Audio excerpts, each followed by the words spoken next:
You're watching a special episode of Storyboard, and we are celebrating 10 years of this show on CNBC TV 18. Over the past 10 years, we've met so many people whose careers and lives have hit new milestones as we've chronicled the industry.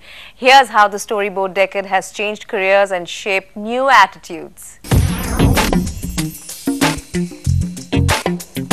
For me, the last decade has been very important. It's a turning point. I remember when I joined in McCann, a lot of people frowned upon that. I was heading Ogilvy Bombay as creative director. That was the hot office. You know, why are you leaving that and coming to McCann? And I was very clear in my head that I want to come to an agency which has no creative reputation. I want to build that. And then that's the only way I would be able to test myself. So I did that. I took a plunge. And I was barely 30 that time. That plunge I took that time and trusted my instinct and followed that. And my heart was in the right place. I think it benefited me and it benefited McCann at the same time. We started off on All Fool's Day in April of 1st, 1999. We were all of 3 people. On last count, we are now 818 people. So yes, I mean, you know, there has been growth in terms of, we've moved from being a website, which is an entertainment site, to morphing ourselves into a digital agency. Then 5 years back, mobile happened, and then becoming the largest mobile entertainment company out of South Asia, into now truly becoming a converged digital media company. When I joined Bharti Airtel from Xerox at that point in time, my motivation was that British Telecom owns 44.5% of this company, and there'll come a time where probably British Telecom will buy out the stake of the Indian investors, and probably being a global name will run this setup. However, it was to happen exactly opposite.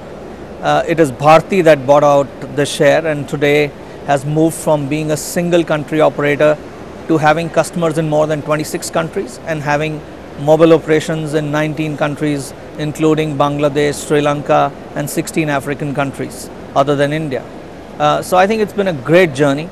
I think the biggest turning point for us, you know, in this field, actually for me, would be starting Cocois. That was a huge step at that point in time. I was enjoying myself at Highlight where I was, and yet everybody wondered why I wanted to do this, including me. I had no clue why we want to do this, but I think it's been great fun. 10 years ago, I was an FMCG guy, worked most of my life in an FMCG business. With due respects, I still find it far more unidimensional than a telecom industry. It tests far lesser skills, and your skill upgradation, your knowledge upgradation is much slower. For me, in many ways, coming back 5 years ago and joining Cadbury, I think was the defining moment of the last 10 years. I was in Africa before that, and just the thrill of coming back home into a market where really the doors of the economy had just started opening up, and participating in this vibrant economy was just fantastic. But there was one thing which I did from day one. I was very keen to make sure that I did my very best. I would have hated it if somebody said, you haven't achieved it because you didn't try hard enough. And that was important for me. And that's something that I followed. The job which I do at this moment is the best job in the world, and the most important thing as far as I'm concerned. So when I was a sales manager, that was the best job in the world, and the most important thing as far as I was concerned, I didn't really think too much about the next job and the job after that, and it's, well, it's worked out all right.